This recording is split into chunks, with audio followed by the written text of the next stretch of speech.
Hi there, it's Kieran from Proteus Astrology, and I've not done a forecast like this for a whole year before, so welcome to that. And it takes some careful thinking work, but hopefully you'll find this useful, even to return to later in the year. It's divided up into sections. First, I'll take a backwards glance at 2022, how we survived it. Second, an overview of what to expect for 2023. For all signs, and then what I expect most people want is a forecast sign by sign, starting with Aries.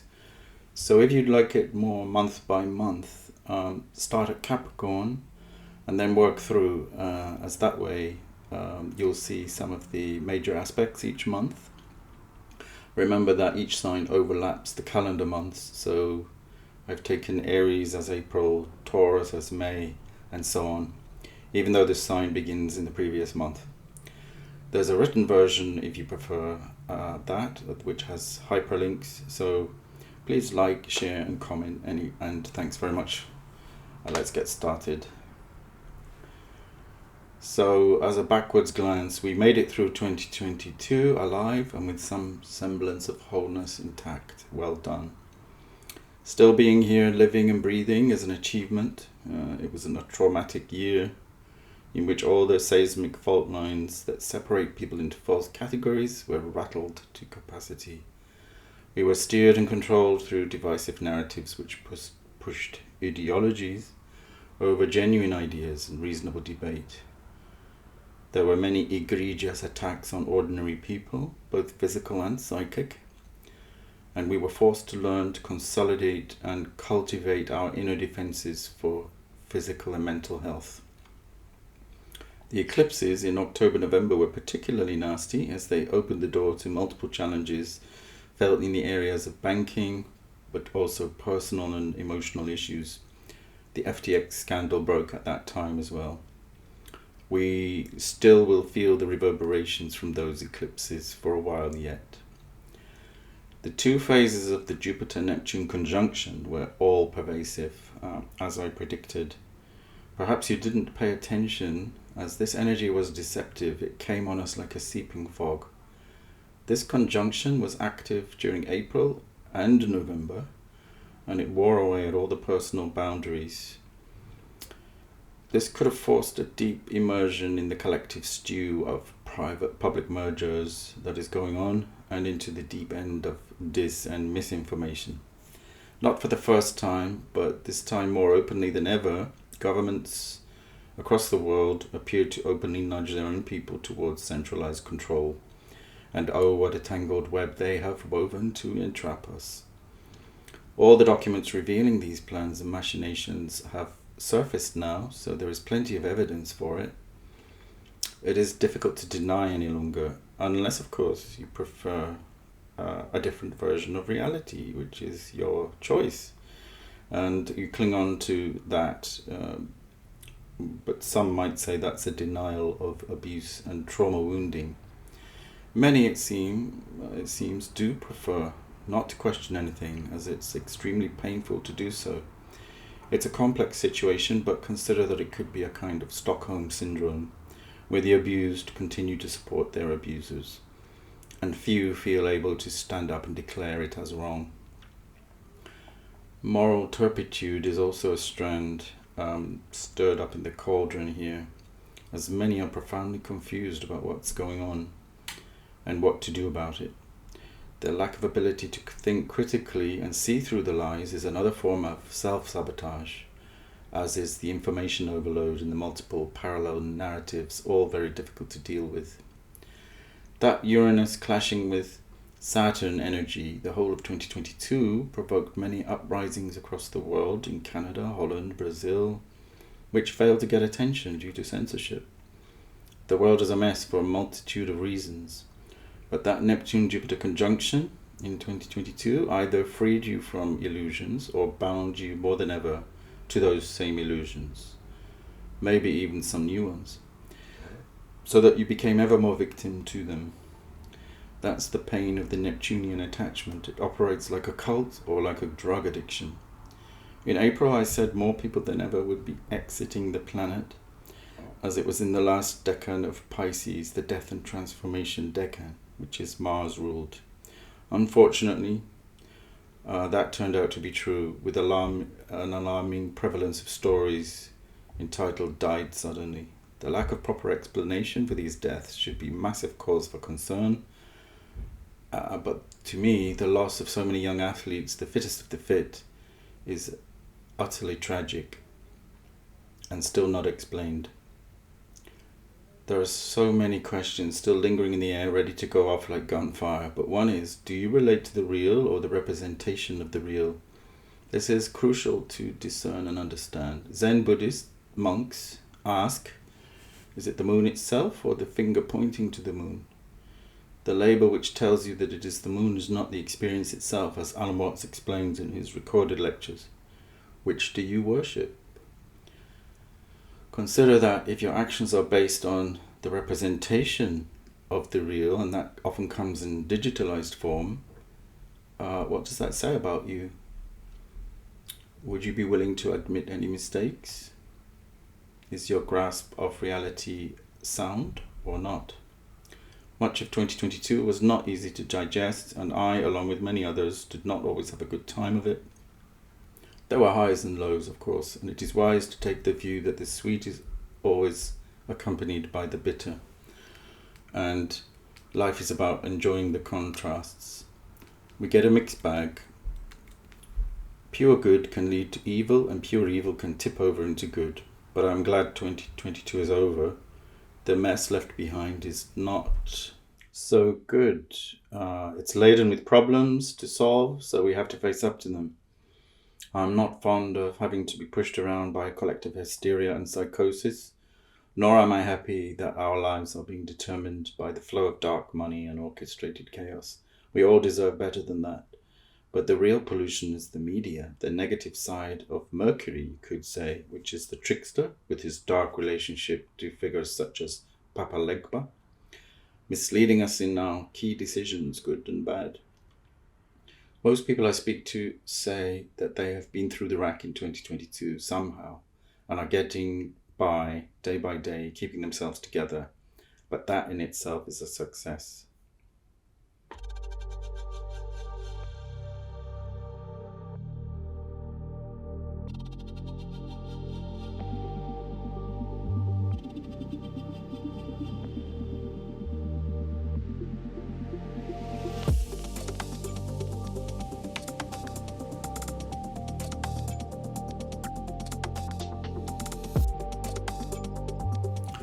As we face 2023, we hopefully feel wiser, wearier maybe, but also more discerning, for it's likely to be a pivotal year.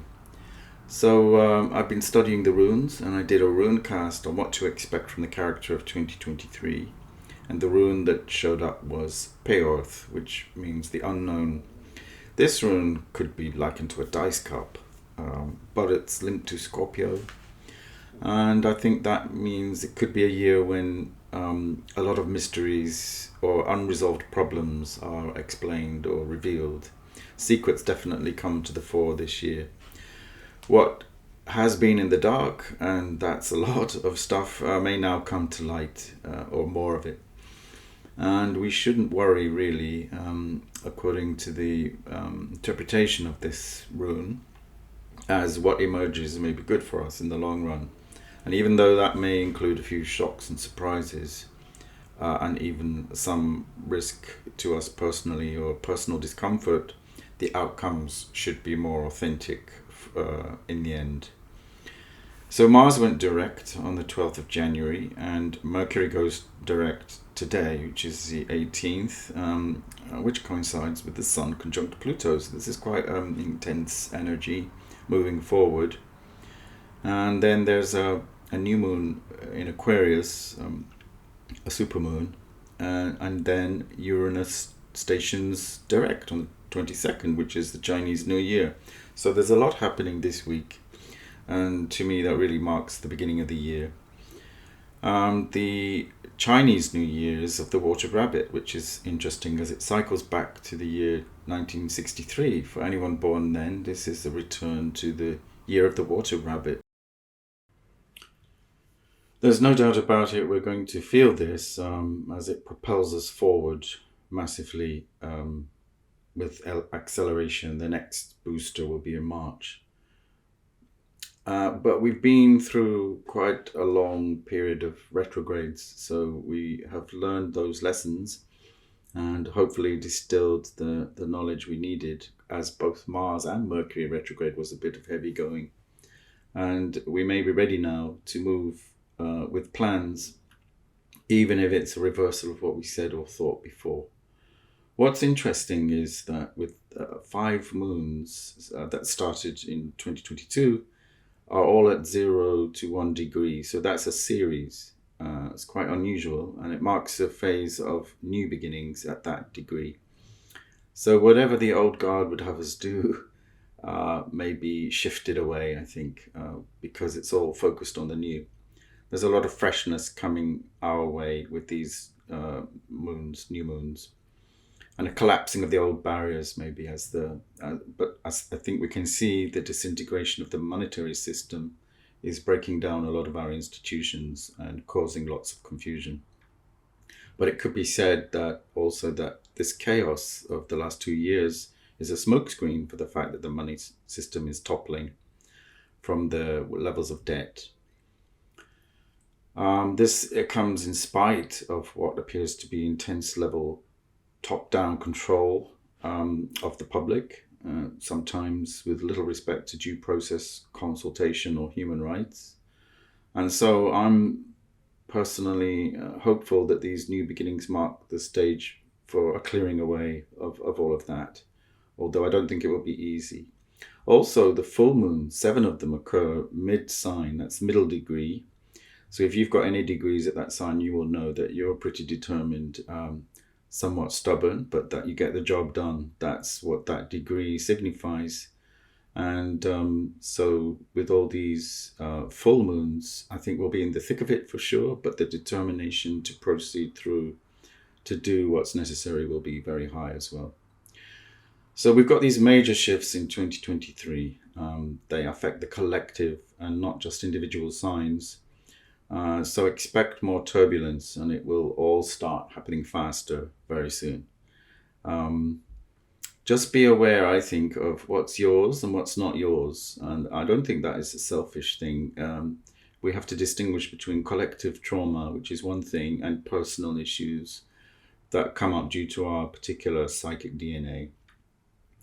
And while the collective issues are pushing forward, our personal stuff may seem to take a back seat, but in one sense, that's not correct. We should be working on the personal because it's not separate, but at the same time, it is, and it will determine what could occur in the external world. So keep working on your shadow issues and develop all the strengths you are capable of to the point of being the hero in the story. The pace picks up again massively in March. It's as if someone steps on the accelerator again and we're into the fast lane. And every year we get a booster like this from the vernal equinox, which is the 0 point beginning of Aries. The whole cycle of the Zodiac begins then. It's known as the world axis, and it's also the astrologer's new year. Spring starts in earnest then, and the flowers blossom, the trees come back to life, and the sap rises, so to speak. And this March, though, is considerably more potent because 2 major planets are shifting signs. So that's mega movement in the heavens. We'll need more than just a seatbelt from being jolted by the changes that come through then. But if you've been paying attention and doing all the preparatory work, you'll be ready for this. But if not, look out for those potholes in the road because they could be bumpy. Mars is still out of bounds, remember, so that's an unruly energy. It doesn't go into Cancer until March. And remember that we've not had a Mars like this for a long time, which was both retrograde and out of bounds, and it will be a relief when it finally moves on. So Pluto moves into Aquarius on March 28th. That would mean Pluto is in the house of a sign ruled by Saturn and Uranus, and that can spark some radical changes for all concerned. This will definitely be one to watch, as it will be a taster of the immense transformations, possibly in law, social reform, politics, and a booster to the parallel communities that exist. And it might seem to come faster than expected. But I think this period could echo the tumultuous times 240 years ago when Uranus was first discovered, and about which Wordsworth wrote, "Bliss was it in that dawn to be alive, but to be young was very heaven." He was referring to the period of turmoil, especially in France and the Americas, when the French monarchy and aristocracy was brought to an abrupt end by the storming of the Bastille and the rampant use of the guillotine.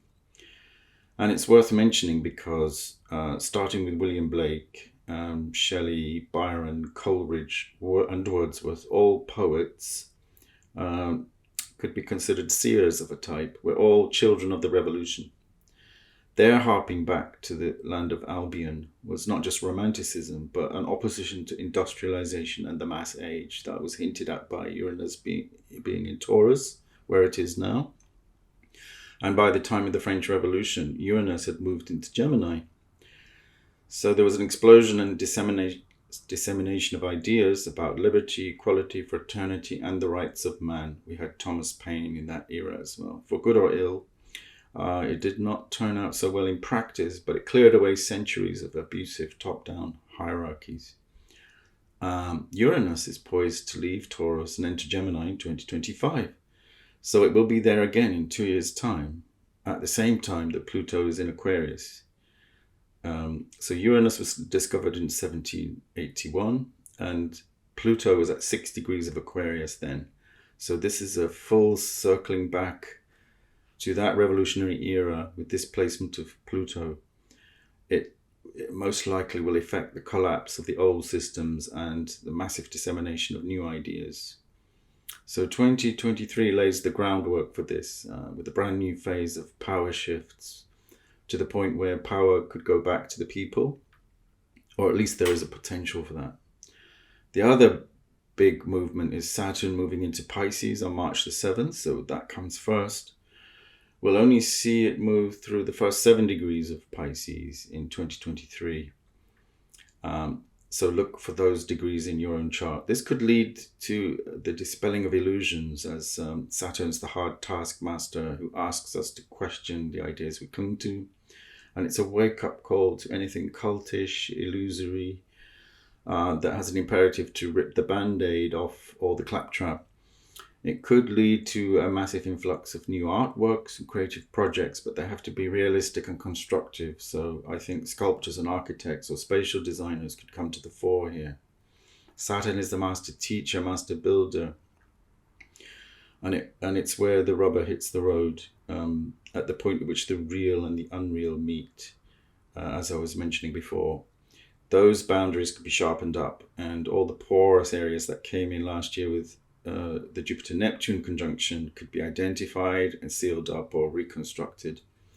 A lot of wasted energy is poured into supporting things that are just not real enough, or that do not concern us: foreign wars, weather events, abstract agendas, and so forth. So Saturn here, I think, could help us see that clearly and focus where it is more useful. It could also lead to more spiritual mastery and the mixing of science and spirituality, or new forms in the art world.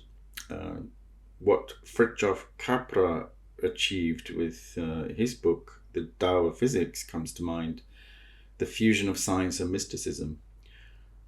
This proposed that science can be more mind-bending, incorporating parapsychological elements, quantum theory, which validates what mystics down the ages have said all along, that the nature of reality is less physical than spiritual, that there is an ecstatic dance of molecules, spinning so fast, but appearing to us as solid. So the authenticity and integrity of the scientific method has been called into question in the last 2 years. as if studies can be paid for to skew the results.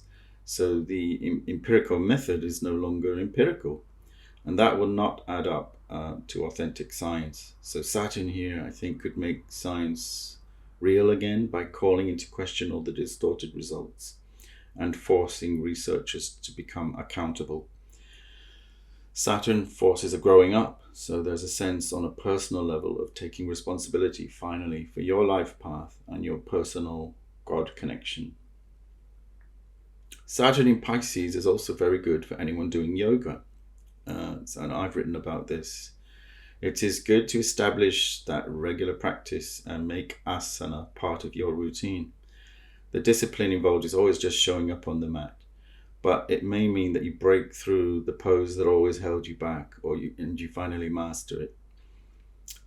Or it helps to enhance your understanding of physical practice or any kind of bodily practice, into seeing how astrology is intimately connected with the body and psychic channels. But this applies to any spiritual discipline, to Tai Chi, Qigong, any kind of body work, even just weightlifting, if it is done with a pure kind of enthusiasm. It also sets the stage for when Saturn conjuncts Neptune, and that will be a major conjunction.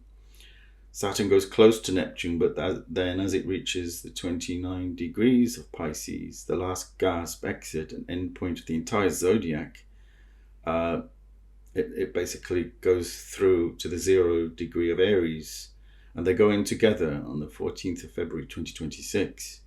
So this will herald even further major change as well, and true spiritual warriors can emerge when Neptune is in Aries and Saturn is there too. The North and South lunar nodes move from Taurus Scorpio to Aries Libra in July 2023. So this is significant as well, even though this happens every 18 months or so. The emphasis will move away from banking, money and resources to relationships and how to maintain the balance between being independent and being attached, and how you relate to others from a position of authenticity.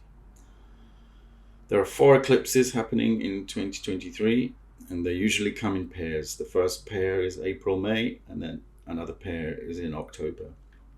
The first one is on April 20th, is at that troublesome degree of 29 degrees of Aries. So that contains a punch of the cumulative force of all the warrior energy learned during the phase in Aries. Eclipses, as I've said, act like revolving doors. Something exits while something else enters. Watch closely, as these events are not always apparent at the time of the eclipse and often do not seem connected. Often it's only in hindsight that you can spot the link to the eclipse. The May 5th lunar eclipse is in Scorpio, the last in that sign for a while. Then on October 14th, the solar eclipse is in Libra again, heralding the nodal shift into Libra. The other big movement is Jupiter moving into Taurus in May, so that sounds one good note for the year, as Jupiter acts in a benevolent way in Taurus. The sign is ruled by Venus, so these two generally have a positive vibe. High-minded principles can combine with personal social enjoyment, yet at the same time be practical and economic because it's in Taurus. So whenever Jupiter and Venus get together, it brings blessings of good fortune and often money, but it's not always about money. You could increase your wealth, but it could also be just enjoyment of simple pleasures, things that make you feel good and keep you grounded. So get your calendars ready to mark the days and the dates when these shifts happen, and notice your energy on those days, and link to any events. I think it's important to notice too where your progressed planets are, especially the moon. So this often makes the difference between how you feel these changes on an internal level, and that can be hard to pin down, but you'll feel a subtle change in attitude. You can't pin it to one particular day. Too much importance is placed on external events in the news and on mainstream media, but often these events are constructed for a purpose and not real, in the sense that they do not have to affect you unless you allow them to affect you. It should go without saying that there are insane levels of disinformation and fear-mongering out there, and the construction of narratives for a purpose, not least coming from governments themselves. It's asymmetric and psychological warfare going on. The authorities entrenched in their power are not playing by the rules anymore, so clinging to old institutions, I think, is becoming obsolete, as they may collapse and fade at any point. So paying more attention to your internal psychic realm, your energy body, your chakras, where you are at any given point, what you are thinking, will help you more in the long run. And take a few digital holidays from the news would be a good thing. Be aware that you're never just your sun sign. Read or listen to these forecasts for your moon and your ascendant as well to gain a more multifaceted picture. And you can return to these previews to remind yourself later on in the year. You definitely should check your natal chart, as these general predictions are based on placing your sign on the ascendant, and nothing can replace a personal reading where placements can be read from your birth chart in the correct house. So there could be another layer of meaning based on your personal chart reading.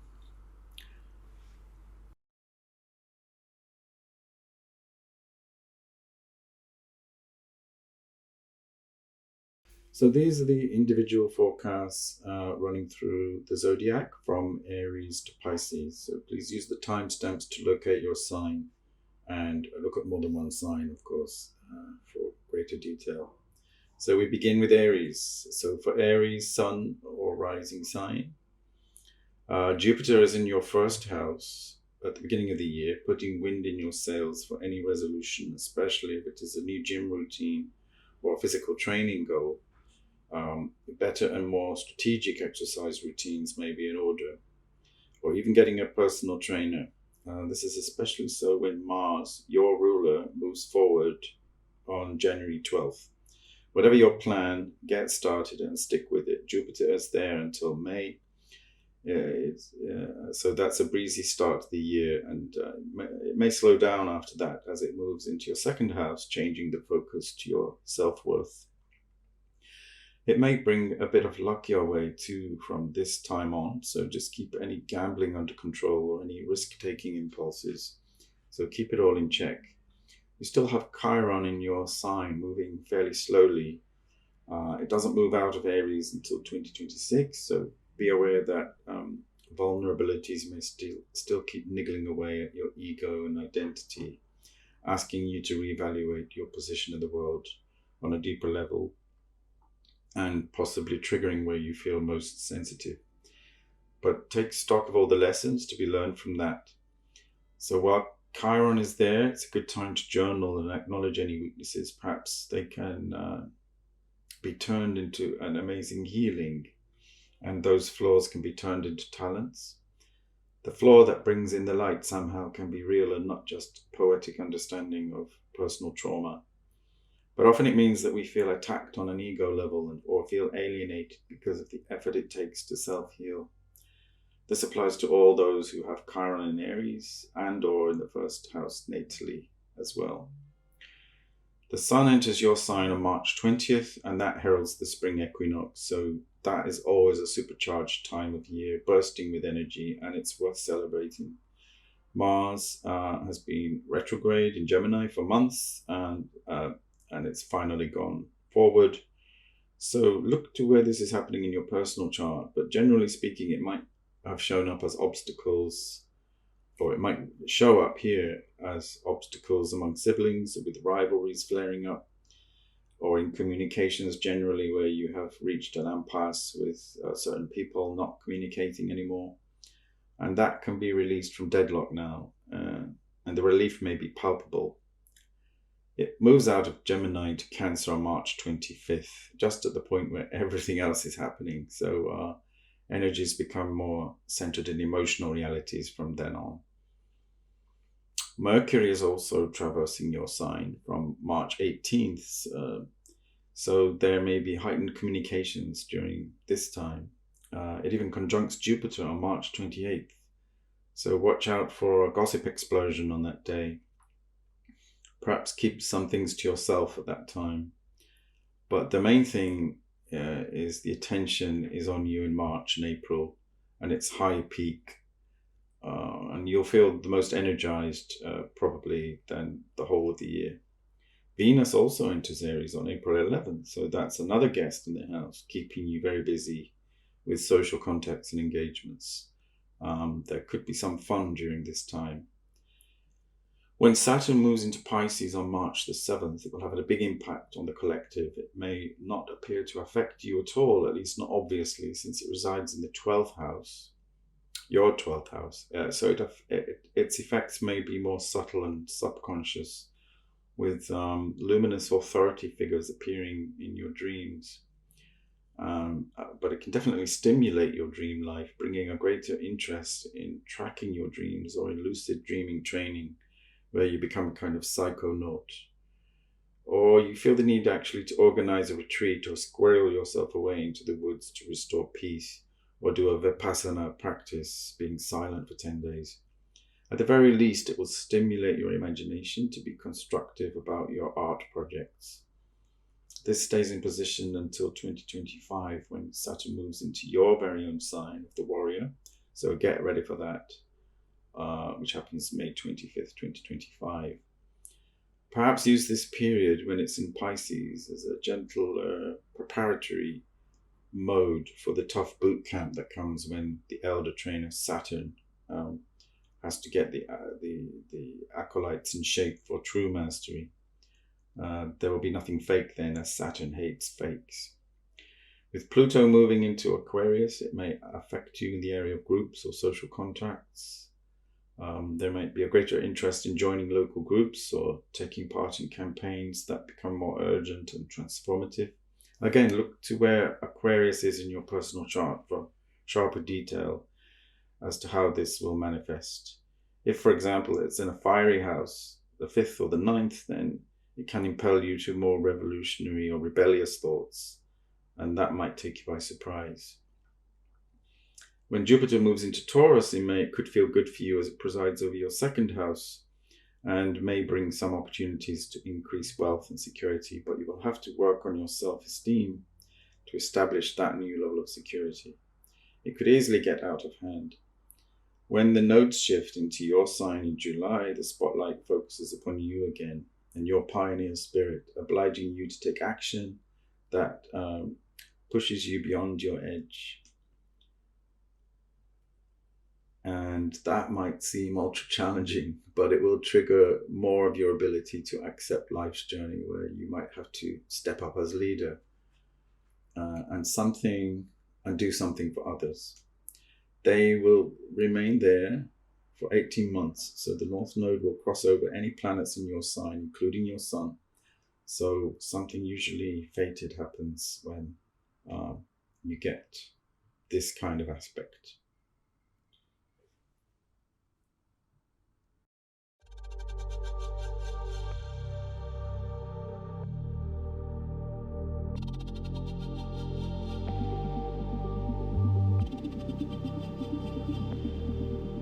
So for Taurus Sun or rising or moon sign, this could be an interesting year.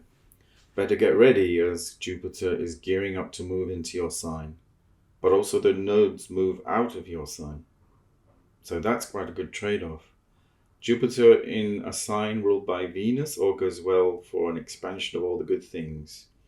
Maybe even an increase in security, wealth and self-worth, or a stabilizing of that. But it could also mean that you spend more, and there's the danger of eating more as well and putting on weight, so keep an eye on that. So you will have both Jupiter and Uranus in the house for a while, and both of these archetypes are about freedom and the law. So it's a good time to consider ways to free yourself from too many onerous duties.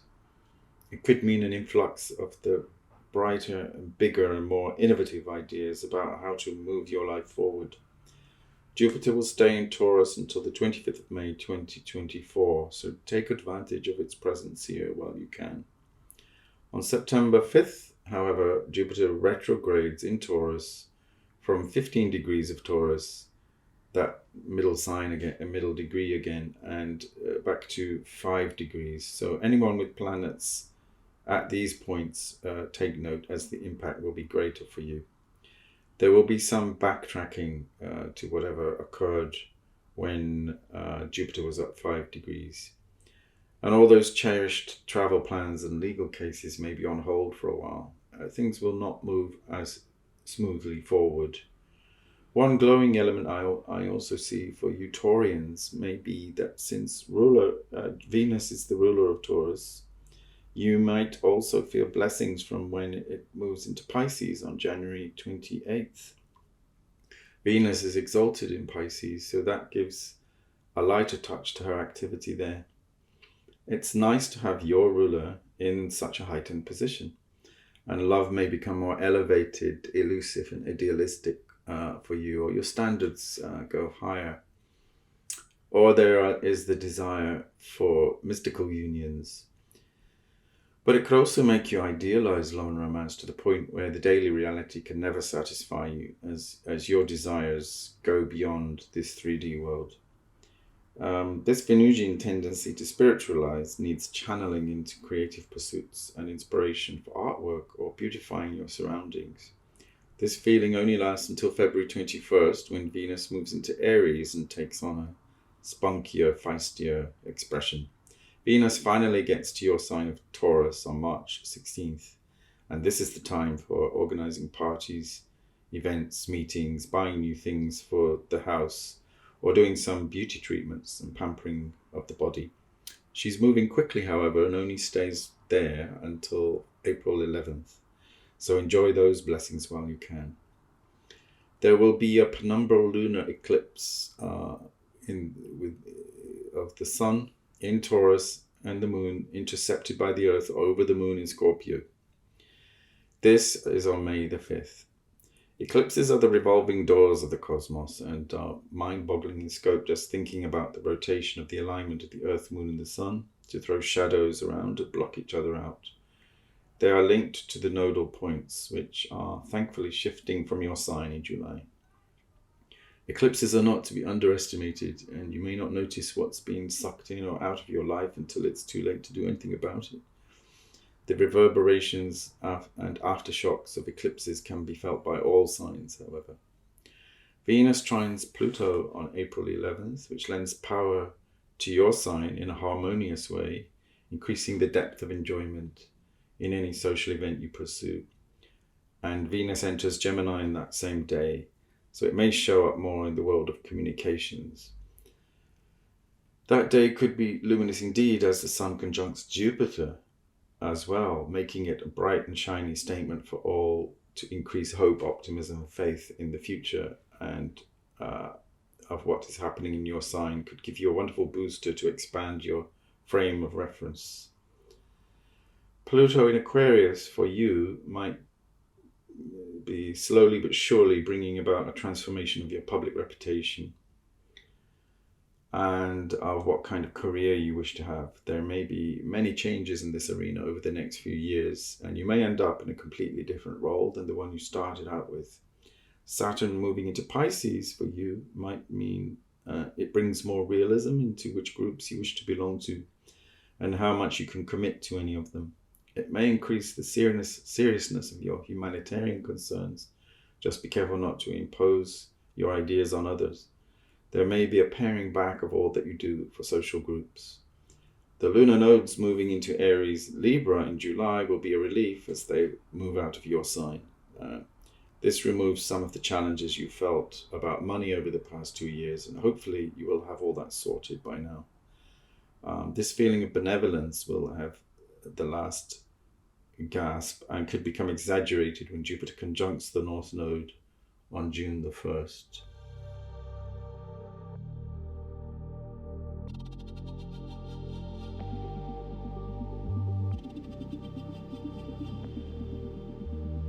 Gemini's Sun, Moon or Rising signs kick off the year with Mars still retrograde in their sign. This has been a bummer for all of us, as we have Gemini somewhere in our charts And for Sagittarians, it's directly opposite their sign. But Geminis have had to bear the burden of this dragging back on physical drives. This has caused no end of delays, setbacks, obstacles, and an energetic drain on the body with heavy fatigue, more than usual, and even nervous complaints could have cropped up, or weird feelings of agitation and heightened tension. It has not been easy, but especially not for Geminis, as it has probably directly aspected your natal planets and your sun placement, or affected your usual willingness to talk. It finally goes forward on January 12th, so we can breathe easy again and really get going with our real conversations, or with gym and yoga routines and energies becoming more aligned, and your health may feel better. Mars here has probably sapped your energy and drive, as it spent so many months in your sign. But Mars finally leaves Gemini to enter Cancer on March 25th. So hopefully you did not have to have any surgery during the time it was in Gemini. As with Mars here, it could have caused complications, but at least now you may know how you have extra stamina and courage to face the rest of the year with renewed vigor. Mars would have affected all the mutable signs, Virgo, Sagittarius, and Pisces, but you are a mutable, adaptable sign, so you may have taken all of this in your stride due to your innate versatility. If so, that's great, but just be aware of getting your sleep patterns in order, and you may need to build up your body again after the months of Mars being in your sign. It's still not moving that fast at the moment, but it may have heightened certain physical weaknesses that you were not ignoring. So by the end of January, you'll feel slightly stronger. And by March, you'll feel the relief of Mars being completely out of your sign, and you can relax a bit more. Pay attention to when Mercury goes retrograde this year, as he is so significant for your sign, and you might feel this impact more than others. Mercury is the magician and the trickster in his fullest archetypal role, very diverse in his manifestation. He's the great connector, networker, translator of ideas, acting as bridge where there are gaps. So check where Mercury is in your natal chart. If it is in Gemini, close to your sun, then you are blessed. If it is in Aries or Taurus, you will be less talkative than the typical Gemini and more focused and determined. Mercury moves forward from January 18th, accompanied by a new moon in Aquarius. Then April 21st, Mercury retrogrades in Taurus until May 15th. So during that time, pay special attention. August 29th as well, when Mercury goes retrograde in its own sign of Virgo, the fellow mutable sign, where it's particularly strong as well.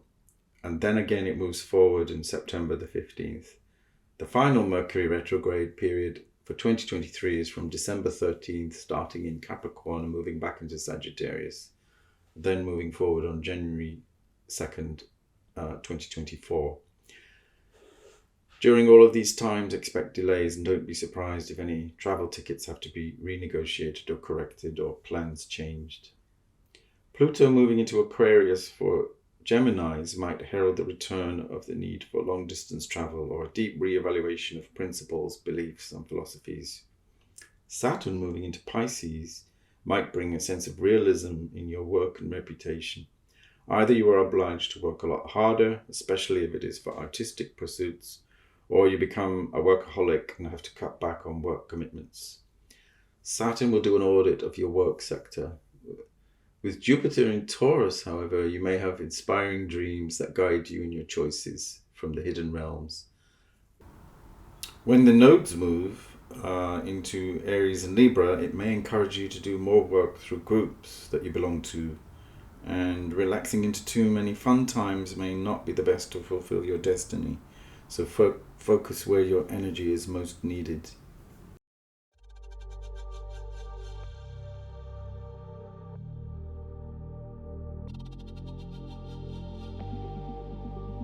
For Cancer, Sun, Moon, or Rising sign, the year kicked off with a powerful full moon in your sign on January 6th. So I hope you enjoyed the full flood of emotions that root you into your world world and make you very reflective within it through that full moon. It was the ideal time to reconnect with your loved ones, get in touch with your innermost feelings, which can often tell you exactly what's what with that inspired intuition of yours. Rituals to honor the moon are especially effective for you to attune yourself to the astral world. That full moon was good to reflect in or by water, to sit by a lake or a waterfall, or to have a long hot salt bath and do some visionary work and assess what's completed from 2022 and prepare for 2023. Perhaps also connect with the goddess Salacia, who rules seawater and mineral water and who is the consort of Neptune.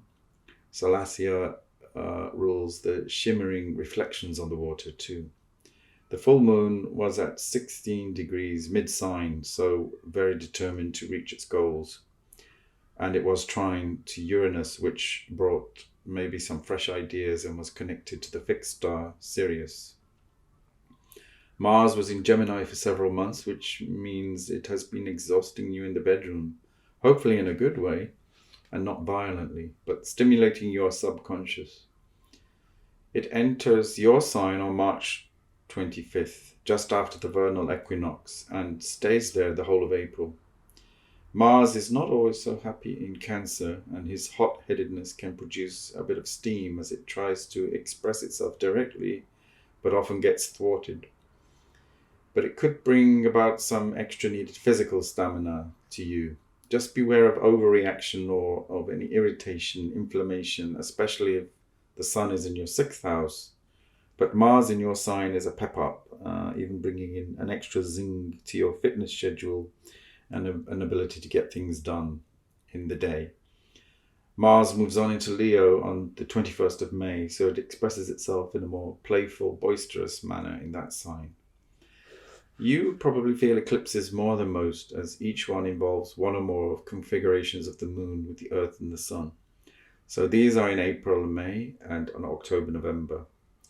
These are also pivotal times of the year. So watch out for major changes around these points. The day of the solstice too is hugely important for you, as it is such a marker of the year when the sun is at that 0 degrees of Cancer on June 21st. Find some way to celebrate this. Follow the moon phases if you do not already do so, and time your actions to seed and grow from the new moon to the full moon, and then to nourish and reflect when the moon is waning from the full moon to the next new moon. Aligning with the moon is natural for you and can enhance your being truly in tune with your deepest energies. So use a moon phase tracker to do this.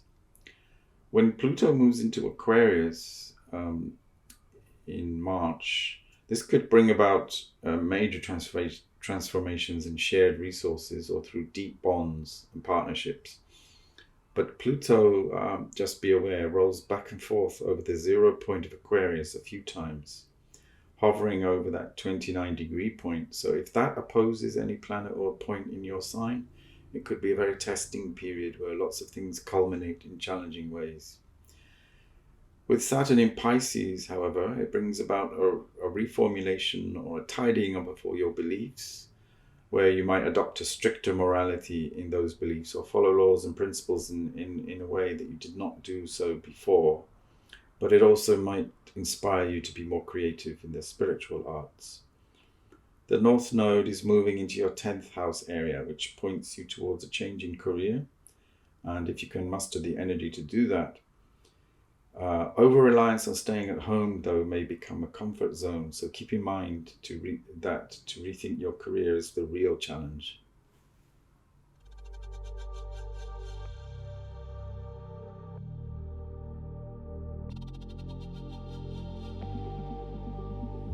Leo, sun, moon, or rising sign should always keep an eye on where the sun is at any moment, as they can take big cues from the expression of the sun in each sign throughout the year, as the sun is your signature star, casting its light everywhere into all the other zodiac signs.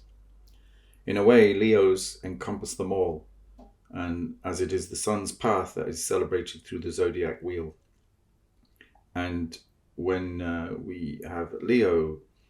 This is the peak of the year for its light rays in July and August. It's the height of the dignity and royalty of the sun. And it is interesting that this concept of royalty may be transposed to individual sovereignty.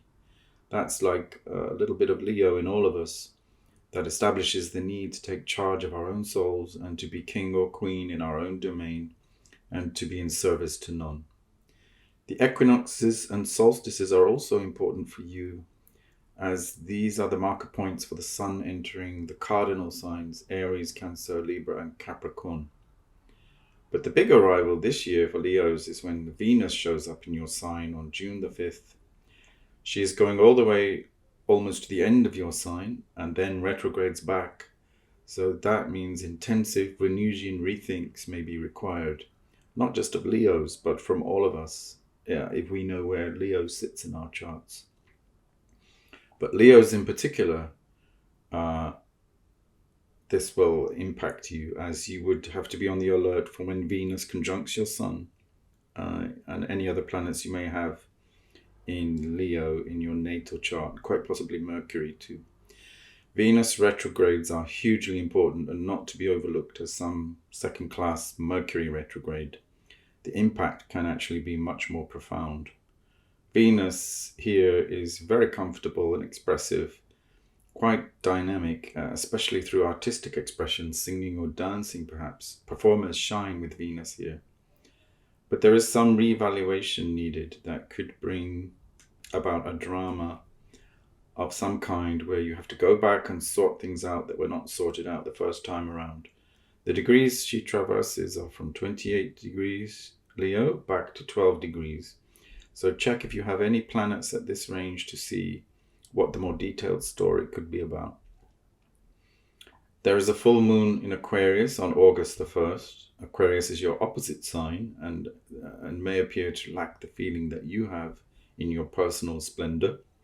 But one beautiful aspect is when the sun conjuncts Venus on August 13th. That's a kind of glory day when you'll feel the beneficence of this. The sun illuminates Venus and Venus radiates warmth to the sun. Just watch for overspending on these days and being too generous. But it is clearly a good day to have a party or host a performance of some kind, go to the theatre and enjoy all of the finery that entails. A few days after that is a new moon in Leo on August 16th, and that is good too for focusing on plans coming up. For you, when Pluto moves into Aquarius, this covers your 7th house area, and so there will definitely be an overhaul of your relationships and partnerships and how you feel about those. The real changes will not happen until 2024 when Pluto stays for the long haul in Aquarius. And you may end up in a very different place from where you started over the next decade, or with a very different set of partners. With Saturn in Pisces, it could bring about an audit of your shared finances, and that might be tricky as this is an area of deep bonding with others that can be painful to disentangle. When Jupiter moves into Taurus, this could bring about lots of work opportunities that, if you are ready to take up, may help promote your reputation and develop your career. With the lunar nodes shifting in July, your 9th house becomes more into view, and the challenge here is to direct your life towards reviewing all your thoughts, religious beliefs, and underlying philosophy, and what is your modus operandi. That might not be easy, as everyone has experienced a shift in paradigms at the fundamental level, but it might be needed in order to move ahead.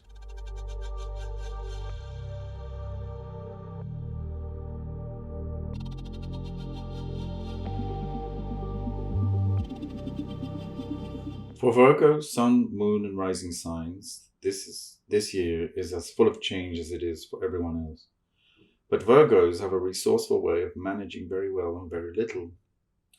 So I think you'll probably keep to your tidy little corner and be master of that and stave off a lot of problems that way. And if anyone is an expert on change management, it is Virgo. You'll do it in a perfectly methodical and organized way, nothing spontaneous. One thing to watch for, however, is when Saturn moves into Pisces. This means it's opposite your sign. So as it moves slowly through Pisces, it will be in opposition to your natal sun at some point and any other planet you have there. That might feel like a restriction on your energy, or feeling like you have to stall some personal plans and until things settles down. Um, it is not necessarily bad as long as you see the advantage of Saturn is to master the tasks that you were putting off and to stick at your goals no matter what. He is the stoic philosopher of the Zodiac, asking you to be patient. Clever Virgos know how to make best use of this constructive energy to channel all that into creative projects that require intense concentration and focus on details. You might try your hand at some journaling if you haven't already, as that could be helpful. Keep an eye on Mercury too, as he is your mascot really, and is a much more profoundly diverse archetype than people realize, with trickster energy in the mix. So when Mercury moves into Gemini on June the 12th, it can be nice for you too, as Gemini is your twin sign. Mercury speeds up all talking, learning, social media communications, so this can be a period when all that is highly active, maybe even overwhelming. Considering a digital holiday is a good thing these days to increase your sense of well-being. Pace and limit the communications well. Mercury zips through Leo, spending only 19 days there. It then moves into your sign of Virgo on July the 29th. So the same kind of flurry of discussions can happen for you, affecting you more directly in the way you appear to others. Mercury in Virgo is in his own house, so it's fully functioning there, but it gets as far as 21 degrees and then backtracks to 8 degrees. So as with all retrogrades, check what the story is by noticing which planets are positioned within these degrees and forming any aspect to them. This will give you pointers as to what it is that needs redoing and reviewing. The story will not be over until it's all done. The Sun is conjunct Mercury on September the 6th, intensifying all channels of communication again and bursting with the Sun's rays. What messages do you think Mercury is asking you to receive? It would be good to ask this question now and write down all of the ideas that come to you. On September 15th, Mercury goes direct, and so business deals or contracts or writing projects can proceed with fewer delays from this day on. But remember that Mercury occupies a shadow period too, which is probably 2 weeks later. Mercury finally moves on to Libra on October the 6th. Interesting too that Mercury trines Jupiter twice during September, first on September the 4th and again on September 25th. So there certainly will be an easy flow of communication and expanded learning, or you might just get some pretty big ideas you'd like to implement if you have the resources. When Pluto goes on the move, it will prevail over the area of your body's health and daily routines. So there could be some reformation about to occur here, where you radically transform your approach to any psychosomatic complaints, allergies, and so on, so as to finally resolve them with new healing habits. With Saturn in Pisces, as mentioned, you may finally have a clear-eyed sorting out of attitudes towards loved ones in your life. How do you really stand with them? It is not necessarily bad, just a bit more serious, and could be good to figure out constructively creative ways to resolve any issues.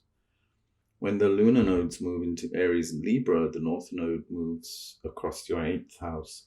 So you may be affected in the deeper emotional bonding you have with anyone, family or lovers, and that might require your constant attention.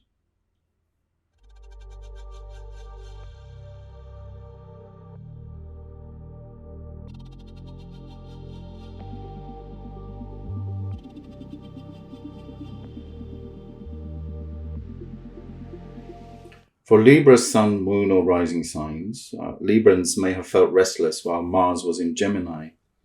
Perhaps you've been involved with someone from another country, as Gemini rules your 9th house, and Mars being there will have stirred things up.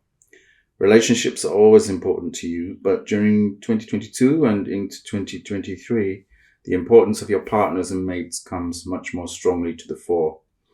When Mars went direct on January 12th, you may have felt the go-ahead button was pressed, and you can get on with your plans, or you may have passed some marker that makes you sure about your partner. Libra is ruled by Venus, so you should pay attention to how Venus is rapidly moving through the signs, and when it gets to Leo, it goes retrograde, so there may be a dramatic story arising. Leo is sextile to your sign, so what Venus is doing there could be to test the waters again, and then to finally bless certain connections if they pass the test. But also check how you relate to any group you belong to, or how you relate on social media as it falls across your 11th house. Venus is in Aries from February 21st to March 17th. So during this time, it opposes your sign. And that position might not make friendships and getting on with others so easy. They might seem very self-centered to you, or either they or you yourself come across as awkward socially. But Venus enters Libra on November the 9th, so that's when you'll feel her power the most as she crosses your sun and any other planet you have in Libra. She's very much at home here, so this is the best time for social engagements and communications, perhaps with women in your life. She stays there until the 5th of December, so it is still really party season then and does not diminish the fun. When Pluto moves into Aquarius, it can have an extraordinary revitalization of all your sense of fun and ability to enjoy creative play, which can't be bad. This could be a restoration of your inner child even. You may have left lots of projects unfinished over the past few years, but all will have to be reviewed as Pluto stays in this area for decades to come. With Saturn moving into Pisces, it may bring about a constructive, realistic spirit to all your daily routines and make them more actionable in the world, where perhaps they may have remained something you just thought about but you never did. This could be a much needed tonic to your health by considering all the output and input in a systematic way, you can achieve personal healing and detoxing that spruces up your physical vehicle. This might involve some new physical disciplines that have a spiritual flavor. Jupiter moves into Taurus, and that perhaps brings a more elevated, hopeful tone to any wranglings that you have over money with partners and family. Make good use of that while Jupiter is there, and look for the opportunities that come your way. The North and South nodes are on the move, and this may affect you as the South node is entering your sign, and so it will cross over your natal planets in Libra with a lot of releasing of energy there. The North node is therefore moving across your partnership house, the opposite sign, and opposing all those same planets. This challenges you to take some action about relationships or any business partnerships and perhaps move into new territory there. Mercury enters Libra on October the 5th, bringing sharper thoughts and a clearer thinking process. So that will be good for dealing with any contracts and negotiations. Remember that we kicked off the year with Venus conjunct Pluto, and that lends power to her. She is the ruler of Libra, but more in a sense of justice needing to be done than making life more pleasant. There is an eclipse in Libra on October 14th, accompanying this new moon. So that could affect you in a challenging way. Perhaps it's not something you notice straight away, but that is shifting out of your life. Pluto goes direct also on October the 15th, while the sun is in your sign. So this seismic feeling there will be felt strongly by you. And this is straight after that new moon. So it lends greater power to a sense that issues are being unearthed that previously lay hidden in order for you to deal with them fairly and squarely.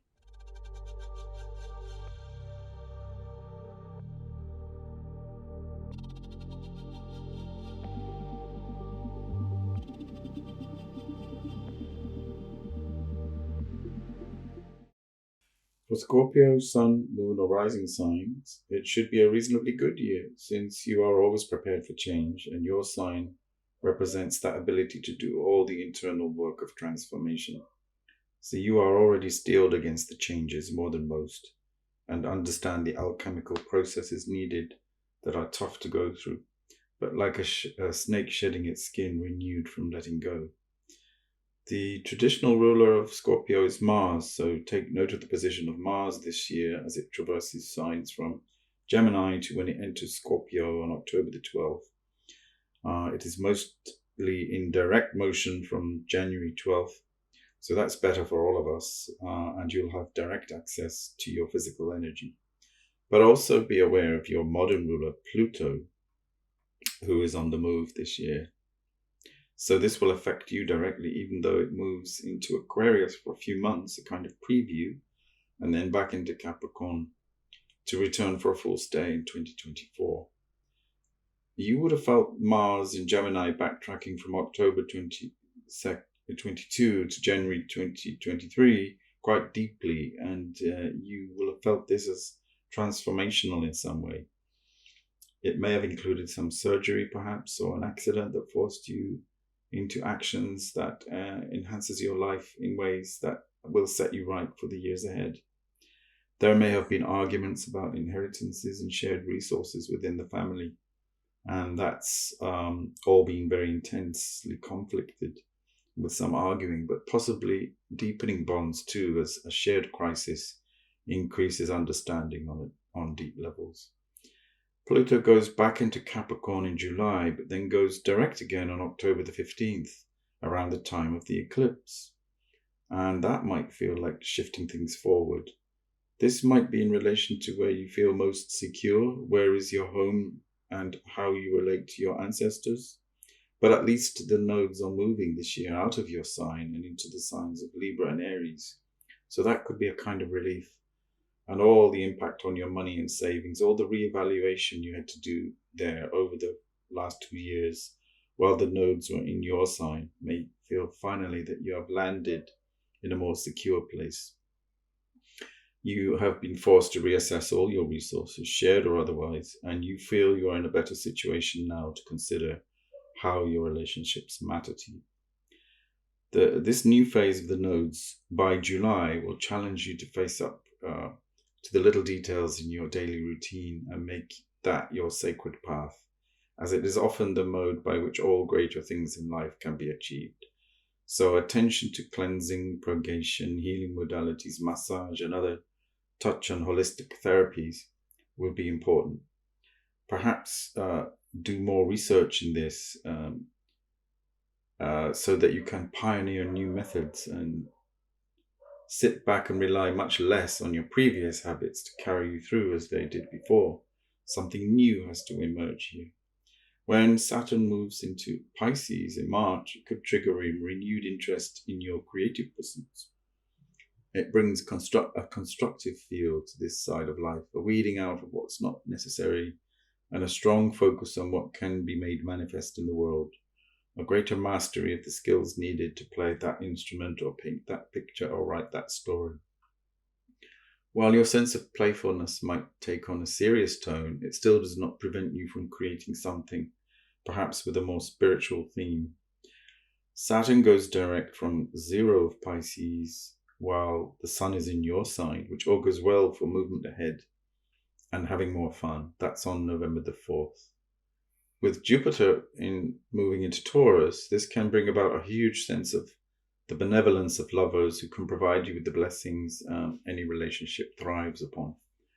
But that could also lead to overspending, gambling, and over-reliance on those resources too. So best keep it sweet and simple, and it most likely will feel like just good luck. Watch out for when the Sun is opposite Jupiter on November the 3rd, as it could bring a direct challenge to this reliance on good continually pouring into your life. Don't overestimate what can be achieved, as Mars and Mercury are in the mix and in the middle degrees of Scorpio. So what expands can lead to a bubble that bursts. So keep a check on any unbridled growth. Be analytical, but not overly critical and sarcastic. But it may bring an illumination of some kind too, a broadening out of your worldview to accommodate the bigger picture. Then there is a new moon in Scorpio on November the 13th, so enjoy that time for making all the new intentions for the following year, 2024. It packs a punch too, because the new moon is conjunct Mars and opposite Uranus, so there's some fiery energy there to ignite your dreams and plans and make them more innovative. There will at least be no eclipse in your sign in November, as the last one, a lunar eclipse, is on May the 5th at 14 degrees. So whatever you had to finish in terms of karmic patterning is probably done by then, as that's the last one in Scorpio for a while.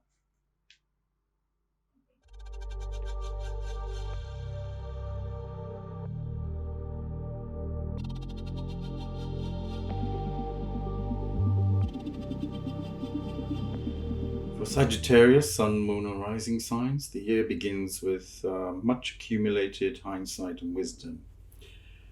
This is because you've been clear of the big ones. Pluto left Sag in 2009, so you were ready for the mind melt era of Neptune in Pisces, and Saturn left Sagittarius in 2018, so you've done a lot of the preparatory work for when it has been in Capricorn and Aquarius. The focus has moved on and you have alchemized all the lessons. Pluto and Saturn have already moved 2 more signs ahead of yours. This makes you one of the most resourceful signs of all. And most Sagittarians have a strong bounce back factor, relying on rock solid intuition and an understanding of how life works, even in chaotic times.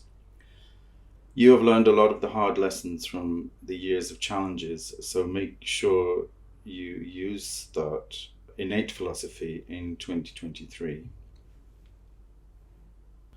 Mars retrograde in Gemini directly opposed your sign for the last half of 2022. This created a number of oppositions to your natal planets in Sagittarius, which I think has thrown light on your relationships, as Gemini would rule your 7th house. And you have been sorting out some deeper karmic deadlock here, working out the knots of some past life experience, hopefully to experience a breakthrough of some sort in how you want relationships to be. But this too has been challenging, as Mars opposing your Sun will have affected you directly, dampening the light of your life purpose, causing increased fatigue or skin irritations and sluggishness. And even though Jupiter was in Aries from December 20th, basically trining your sign, you may have experienced delays, setbacks, especially in traveling, that all required last-minute changes of plan. Or you just felt a reluctance to move ahead and the need to exercise caution, which is quite out of character with your natural spontaneous instincts. So enjoy it while Jupiter is still in Aries until May. Venus retrograde in Leo in August will also have an impact on you, as Leo is a fellow fire sign. So whatever happens in the house of the Sun affects you too, especially if Sun is in your 5th house. Some playing out of an old love drama will be revisited in August, but generally speaking, activity in your sign was mostly in December 2022, and you may have to wait until the very end of 2023 for the focus to be on you again in the same way. Not that you can take a rest, as there are movements of big planets, Saturn and Pluto, affecting the collective, impacting you as well. The impact of Saturn in Pisces will be interesting as it moves into your house of communication, and that can bring constructive new methods of dialogue or learning techniques to improve the way you speak, especially to siblings. This could become more creative there. The influence of Pluto moving into Aquarius may also be beneficial, as Aquarius is sextile to your sign, and that does not necessarily bring anything jarring into the mix. It may even enlighten your ideas and smooth things along. Jupiter, your ruler, is always one to watch, moves into Taurus in May, so that brings on an expansion of light into your daily routines, perhaps because of a faith in a new set of ideas that you have, and that can be transformed to work in a more prosperous way for you if you hone the routine and do all the diligent research on improving health and physical and psychic cleansing. Mercury moves fast throughout the year. It whizzes through Sagittarius and is already into Capricorn by early December.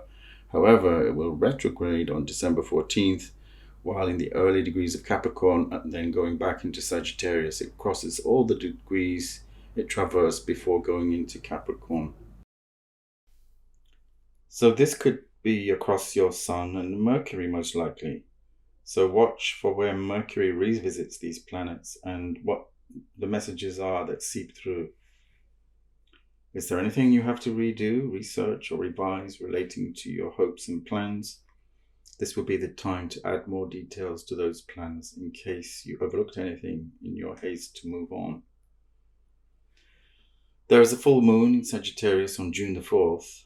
The sun will be in Gemini, so mark this date as probably it will be the culmination of something in your relationships. Perhaps some new agreement comes to fruition at this time, possibly to do with travel plans or higher education. The new moon in your sign comes later in the year on December the 12th, and that's the time to set your intentions for 2024, as it could occur around the time of your solar return.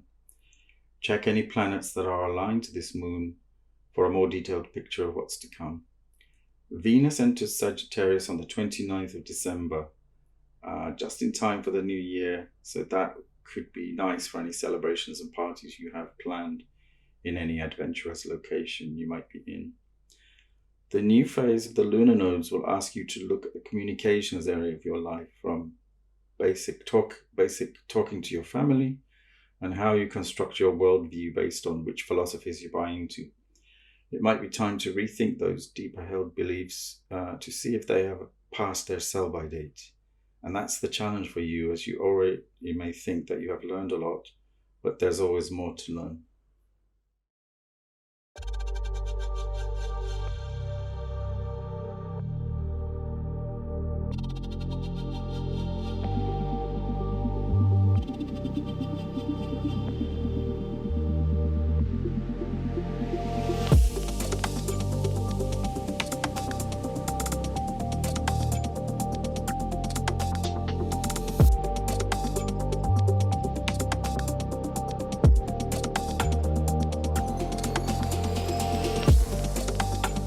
Capricorn, Sun, Moon or Rising, you have had the toughest time these past few years.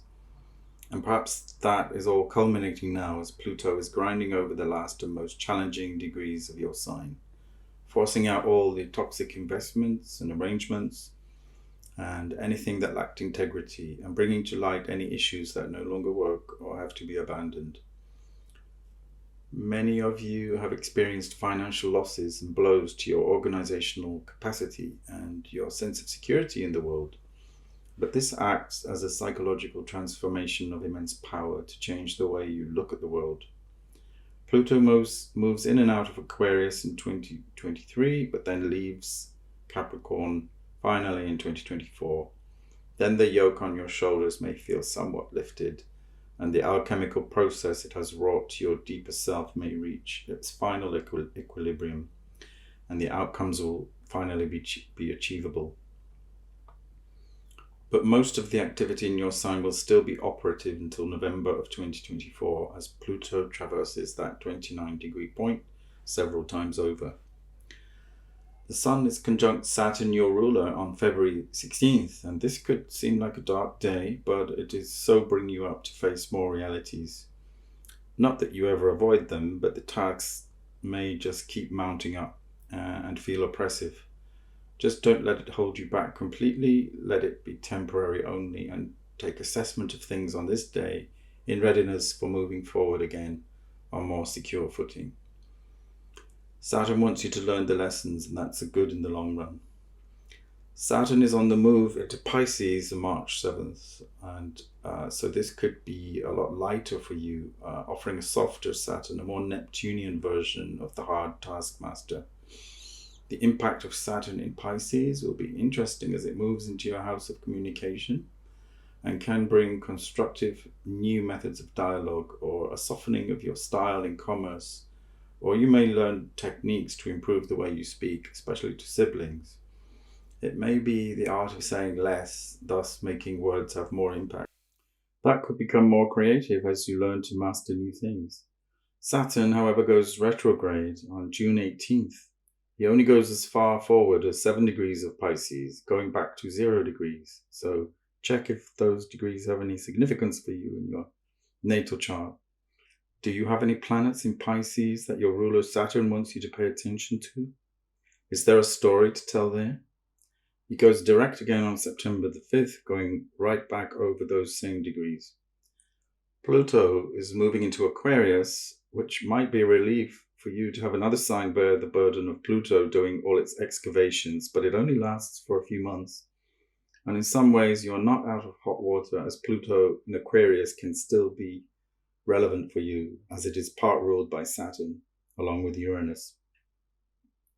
It now covers the area of self-worth, so you still need to look at your personal resources and have a full audit of all that you truly value. This is not necessarily worldly goods and material objects, but your inner self-worth, how you value what makes life worth living. On a positive note, Jupiter is on the move into Taurus in May. This is a fellow Earth sign to yours and is more practical and realistic than most signs, even though it's a bit fixed. Jupiter here can be fortunate, showing you opportunities where perhaps you didn't spot them before. It emphasizes this rebirth of your authentic self-worth, and this moves into your 5th house area, so you may feel the need to remember how doing simple hobbies, painting, crafts, music, poetry, can enliven your right brain and restore the balance to your mind that has focused so much on reveling in the workload. It is not easy to be in play mode for Capricorns, but it may be the saving grace to allow this to happen more frequently and to fritter away hours apparently doing nothing. The lunar nodes are also shifting this year from Taurus, Scorpio into Aries, Libra, and that's in July. So this may focus your energy and attention on yourself, who you are, your ancestors, how to connect more to them, and everything that contributes to your feeling of security in the world. The default mode here is always more work, taking on more responsibilities, but ask yourself, of what value is that if your home life does not make you happy? You cannot live in the workplace. So figure out, where do you want to live in the world and feel happy? Home is not always a physical concept either, but where you feel most truly yourself without society's masks having to be worn.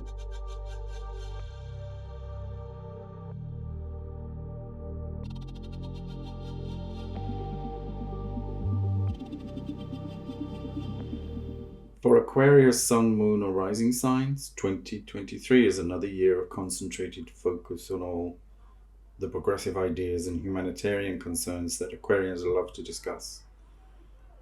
Unfortunately, that brings new ideologies, both utopian and dystopian, and history shows how belief in those systems have turned out. This whole period of the new was heralded by a conjunction of Jupiter and Saturn in December of 2020 at the 0-degree point of Aquarius.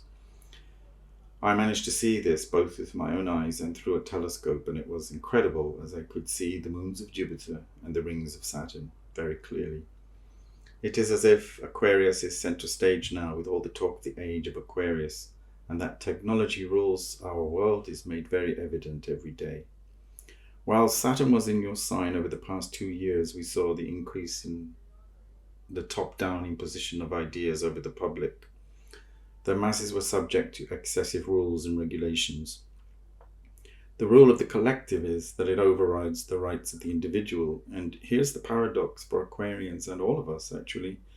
They come across as arch-individualists, but they are the most likely to argue persuasively for the common good and for unregulated use of technology, which inevitably robs genuine individuals of their rights. Thus we end up with a dystopian, distorted vision and even more mass surveillance. And it's not what people set out to achieve. It's often the antithesis of freedom. And I think no true Uranian wants to be locked in a box. Read George Orwell's 1984 again for a manual on this.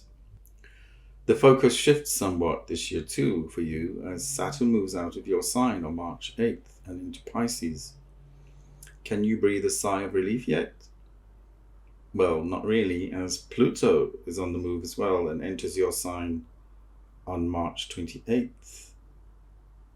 And once it moves into Aquarius, finally in 2024, Pluto will remain there until 2043.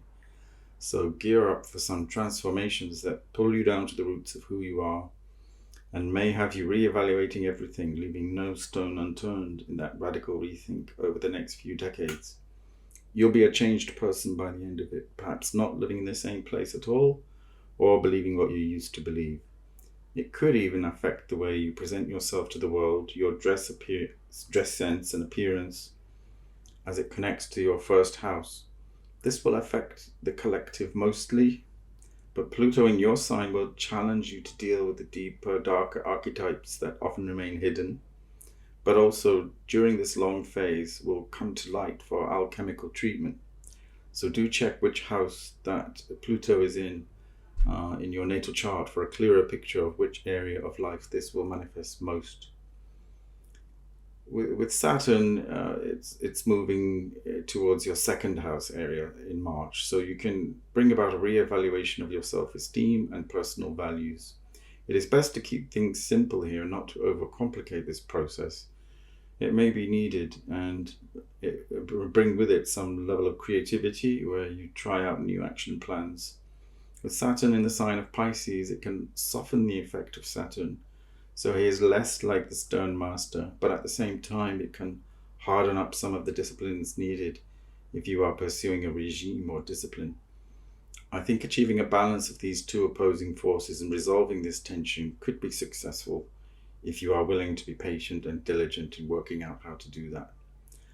Uranus goes direct on January 22nd, 14 degrees of Taurus, so this forward motion of your ruling planet will affect you and bring its own electrical charge in terms of new downloads and advanced ideas, which you love to propose anyway and to implement. Take advantage of capturing as many bright, flashy ideas and plans as you can from late January onwards, as it goes retrograde again on August 29th. It only moves forward again on January 27th, 2024. So the flow of ideas could be more restrained during this time, which is not a bad thing, as anything newfangled should really be subject to critique and criteria before it is unleashed on the world. With Jupiter moving into Taurus in May, it could shine a light on your home life and what makes you feel secure in the world, but also expand your interest in your family histories or any recorded memories of your grandparents. This could be beneficial, especially if you have been neglecting your home life. If not, and you have already got that sorted, it may be a wonderful validation of all the work you've already done to establish who you really are and to resist any false sense of inauthentic identity through any kind of social engineering. The lunar nodes are on the move again, from Taurus to Scorpio to Aries and Libra. And this could affect you in the mode of communication where you may be challenged to be more forceful in your communications. And this is where it is most explicit, not the big picture stuff, which you find easier to handle, but who speaks to who about what and when in your immediate family.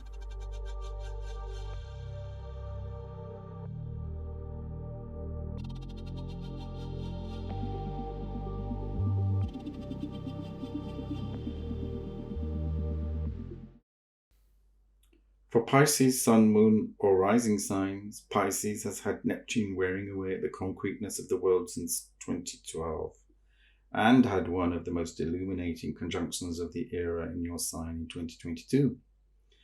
That had two phases, the second lingering on towards the end of the years, and so you of all signs are familiar with the mega mind melt and existing in multiple dimensions at the same time. That Jupiter-Neptune conjunction triggered experiences of altered states and a basic questioning of reality. 2022 was as if the collective was living through a bad acid trip, with all their traumas coming to the surface. It may have been challenging to hold any kind of mental balance, but the arrival of Saturn in your sign this year will bring about a much-needed back-to-reality phase. Saturn in your sign from March 8th could help you to focus and ground and to cut away all the froth and irrelevancies, anything that is not needed, especially in your spiritual practices, whatever they may be. It brings discipline and hard work instead of laziness and procrastination. On February 16th, the Sun conjuncts Saturn, and this could bring about a setback or holding back of your light. There may be a delay or with understanding of your self-purpose or even some self-doubt. An authority figure could stand in the way of new ideas and cause some kind of restriction. But then the Sun moves into Pisces on February 19th, and this shifts the focus to your sign from February to March, as it does every year, that strange time just before the spring in the Northern Hemisphere. The Sun here allows you to indulge your dreams and fantasies, and your search in the higher realms of knowledge could increase. It's time for intuiting ideas and showing compassion for others. Just be careful to distinguish truth from falsehood, and of giving away too much of yourself and then feeling like a victim for doing so. This could be the high point of the year for you before the big bang of March gets going. Once the Sun is in your sign, it is quickly followed by a new moon in Pisces on the 20th, where the Sun is at 1 degrees. This is the right time for your own personal intentions to be formulated and uttered aloud. This coincides with Venus entering Aries too, so it could be a feisty, funky sort of new moon. Make the most of that. So this period is fertile for Pisces, as once Saturn moves in on March the 8th, you may feel like a new configuration of ideas that previously had you floating in the stratosphere just burst into nothing. But they will restructure to a more solid baseline. There will be a kind of audit on your spiritual beliefs, and that could be painful with all the resorting and reorganizing that is needed. But it could be better in the long run, as Saturn is all about getting results. If you work hard, Saturn repays you with solid achievements. So whatever it is you're working on could be pared down and become more functional, more efficient, or practices that you only dallied with before become more of a regular routine in your life. Thus, slowly the benefits show up more by the end of the year. And if you have any artistic project you'd like to work on, then Saturn here could give new form to the imagination and help you make it practical and more accessible to others. In one sense, since Jupiter is the traditional ruler of your sign, its position is important for you. It is in Aries until May, so it could be giving you a booster of the warrior energy for the first few months of the year, and a booster to your finances and self-worth. You can coast along quite a bit with that, but then it shifts into the area that could expand the whole way you think about communicating and bring in a much broader spectrum of ideas, and some reflection on the way you speak may be needed. The North and South nodes move into Aries Libra in July, and this axis falls across your second 9th house axis. The challenge is to reevaluate your self-worth and not back down from relying on old sets of beliefs, but taking a fresh look at what gives you self-esteem. In 2 years, this nodal axis will shift once more into your sign of Pisces and the opposite sign of Virgo. And that brings up a whole new set of requirements for how to move forward. But better deal with what comes in 2023 and focus on all that you are immediately presented with, and there will be enough to do.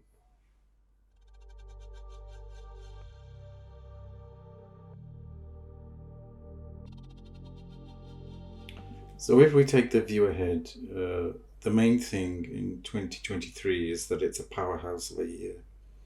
Prepare as much as possible for all the twists, turns, and innovations to come, but don't beat yourself up if there are any setbacks and revisions of these plans.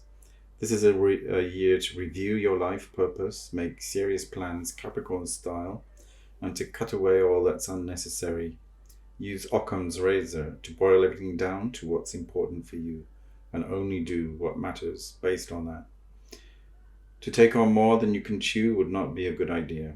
There is not one drop of energy left to spend on anything else than what matters to you, and very little time left as the world is in major shifting mode, and your choices this year are crucial to your survival.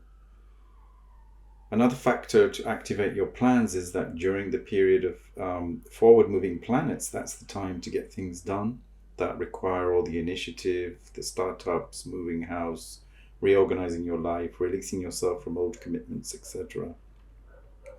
Take advantage of all the planets moving forward from January 22nd to April 21st, when Mercury is the first to go retrograde, then all the other planets follow. It is also good to focus more on just what's around you and who is in your immediate circle, and not what stuff is on the media that wants to invade your circle. Keep all that sealed out. It's a soup full of chaos, and you don't want that to flood your mind. All these challenges have strengthened us by showing us our weaknesses.